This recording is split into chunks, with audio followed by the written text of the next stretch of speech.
What's up guys, and welcome to this new video here on my YouTube channel. My name is Mario, I am a windsurf YouTuber, and in this video I will talk about the one thing where wingfoiling is completely superior to windsurfing. And yeah, as you can see, my hair is completely out of control. It's windy here, it's salty. I'm on Tenerife and El Medano, and we already had some nice sessions, also with a little surprise, which is why at the end of this video I will also tell you one thing where windsurfing, in my opinion, completely beats wingfoiling. But first, let's talk about the biggest advantage that wingfoiling has over windsurfing.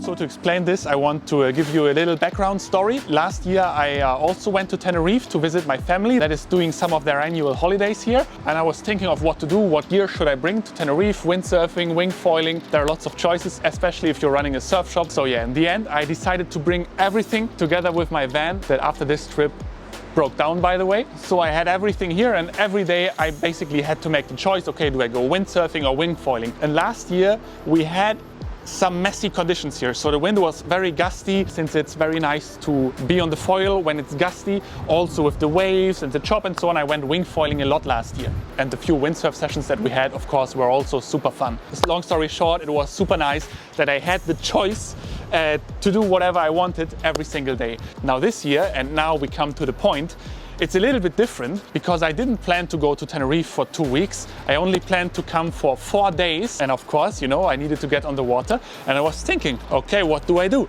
Do I bring 2 or 3 windsurf equipment bags to be ready for all kinds of conditions? Or do I make it simple? And yes, you can see it's not even a big bag. I can carry it with one hand. Sure, it's a little bit heavy. I think it's around, maybe 20 kilos, but I got a board, I got a wing, I got foils, I got all the accessories. And yeah, the flight was super easy. It was very easy to carry all the equipment. I could carry it in one hand, and it was just a very pleasant experience. And I will tell you more about that in a few minutes. But now guys, you will see a little vlogging and action sequence, how my dad and I get to the water. We are here on Tenerife. Yes. Just arrived. It's beautiful. Yes, I've been here for 5 days before you. Yeah. And I had so much fun and wind. Yeah, the whole video is about how easy it's to travel with wing equipment. Was so easy. Yeah, it's actually easy. Oh, So nice. light. So we go down to the basement. Yes. And we show what we bring. Yes. And then we check out the spot. And we go for a crazy session. We both want to do some crazy jumps. What I can say, you need a protection vest. Really? Yes. Yesterday I made some super crazy jumps. I will show you some pictures of the jump. Yeah. Okay. And I had some crashes.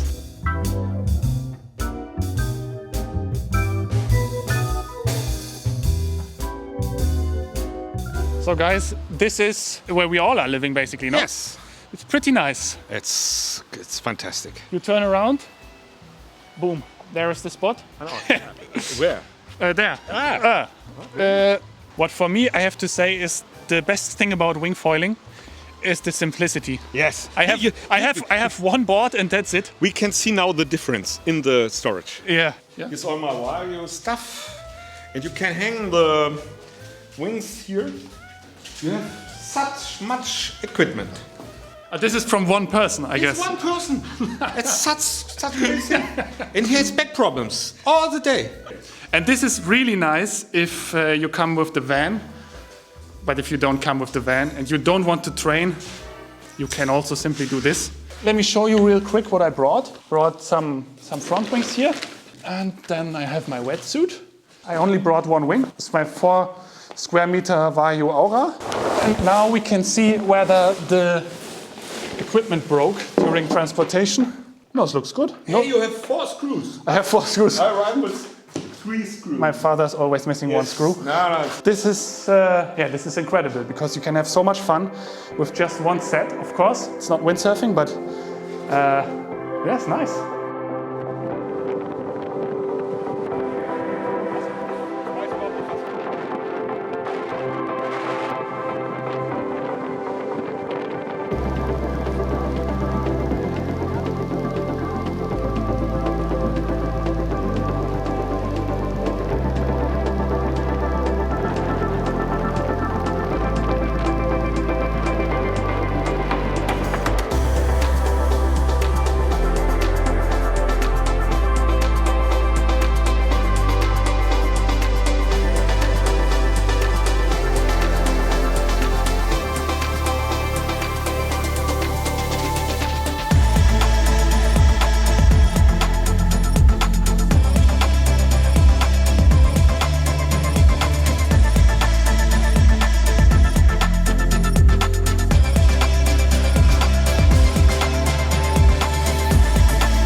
last days here I realized how freaking practical it actually is, you know, to just have one set of equipment in your bag, and it almost matches with all kinds of equipment. I only brought one wing, a 4 square meter wing, and yeah, this is crazy. And I know that, you know, especially in the windsurfing scene, there's a lot of talk about the practicality of the sport and that transportation is so hard. You need a big van, you need so much equipment, blah, blah, blah. And yeah, despite the fact that I love windsurfing with all my heart, you know, I'm a windsurf YouTuber. In our surf shop, we are selling mostly windsurf equipment, but you can't deny the aspect of practicality, and this is where wingfoiling beats windsurfing 100%. And before we now come to the point where wingfoiling is completely losing to windsurfing, in my opinion, if you're looking for wingfoil or windsurf equipment, you can check out our online surf shop, the Wind Lounge. We are focused on personal advisory, and the shop is linked down below in the video description. So just write us an email on WhatsApp or give us a phone call if you need anything or if you need help. Especially, for example, also when you're just starting out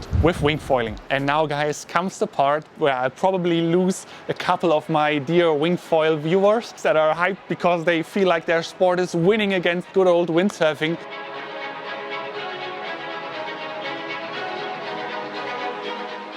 But guys, the first few days the wind wasn't so strong, so wingfoiling was perfect. But yesterday and today we had some super strong wind. We had gusts up to 40 knots and the base wind was like 30 knots and sometimes it was 25 knots. And as I said, I only brought one wing and it was a complete disaster. And this is something that is a little bit different with windsurfing, because with windsurfing you have a lot of room to tune and trim your equipment according to the conditions, and this is something what wingfoiling really is lacking. Meaning, if I had my windsurf equipment here and the wind would get super strong, you know, I would lower the boom, maybe I would put a little bit more downhaul, maybe change the mast base position, stuff like that. With wingfoiling, yeah, you can, I mean, theoretically change the angle of your foil or the position of your foil, but not much more. And then the thing is, you're on the foil all the time. So when the wind gets super strong and the water gets super messy, it's ridiculous. It's really not fun. And I know that you're gonna tell me, oh, you need a smaller wing, you need a smaller foil, blah, blah, blah. But honestly, guys, yesterday and today, I was just missing my windsurf equipment. I was just missing the direct contact to the water. I was just missing that feel of control. I was missing the water start, which is a huge thing. You tend to forget about it. But when you're wingfoiling in these crazy conditions, every time you fall in, every time you mess up your start, every time you mess up the jibe, every time you jump and you crash, you have to restart. So you have to get on your knees on the board and, you know, balance the whole thing, grab that wing, get the wing up. And trust me, it is so extremely annoying when you're on that board and you just can't get going. And then when you get going, and you fall over again and again and again. And then all of a sudden your camera stops recording and you wake up again in cold Germany in a new surf shop where a lot of stuff is happening. No, for real, guys, the camera stopped recording and I'm here back in Germany and we are just moving into our new location for our surf shop. So this is where we are moving in. It's huge. I will show it to you in some of the next videos. And this right here is where we are coming from. Completely overfilled, no space left anymore to work. But guys, maybe it's not even that bad that the camera stopped recording, because I was raging quite a bit because I got very frustrated when we had super strong wind and the crazy chop and the crazy waves, because I was just missing my windsurf equipment, because I feel so much more in control. As I said, you know, of course you can choose a smaller wing and so on, but you're still foiling. And I personally feel like windsurfing is simply, yeah, at least to me it's like that, more fun when the conditions get super strong, because the feeling is a lot more direct. And also, you know, when the wind is going up and down a little bit, you just, you know, lengthen your harness lines, shortening them, you're moving your boom up and down, mast base, you can put it forward, you can put it backward, you can jump into the water, pull the outhaul. And these are all things that you're missing with the wingfoil. Of course, with the wingfoil, it's much easier to jump on the other side. And you can still, you know, ride waves in the super strong wind. But this feeling of, you know, hanging in the harness, cruising or racing along and just enjoying the ride, it was really missing a little bit, at least for me in the strong wind. And I think, you know, wingfoiling is a lot more maneuver focused also for the, you know, beginners and intermediates, because at least for me, the really fun part about winging is, you know, surfing waves and jumping. But going in a straight line with wingfoiling feels kind of boring to me, and especially in comparison to windsurfing, that is a big point, because with windsurfing, it's for me enough to just sail basically straight forward as fast as possible, and that is already so much fun that, you know, all the other things like jibes, tacks, jumps are all extras. So yeah, at the end of this video, I have to say it's a 1-1. Two sports are so different, and to me, it really depends all on the conditions. I like foiling when the wind is not so strong. When the wind is strong, nothing goes above some racing on the fin. And of course, then there's also windsurf foiling, which I also do. But of course, this is something that is very hard to do when you get swell and crazy conditions like on Tenerife. So guys, I hope you got some nice impressions. I hope you enjoyed the video. If so, you can of course leave me a thumbs up, subscribe to this YouTube channel to not miss any of the future videos, and of course to also not miss how we are building our new surf shop location here. We are running our surf shop, the Wind Lounge, since 3 years. Yeah, this is basically one of the biggest, if not the biggest step that we've taken so far. So stay tuned, guys. See you in the next video. It was a pleasure to both wingfoil and windsurf. Bye-bye.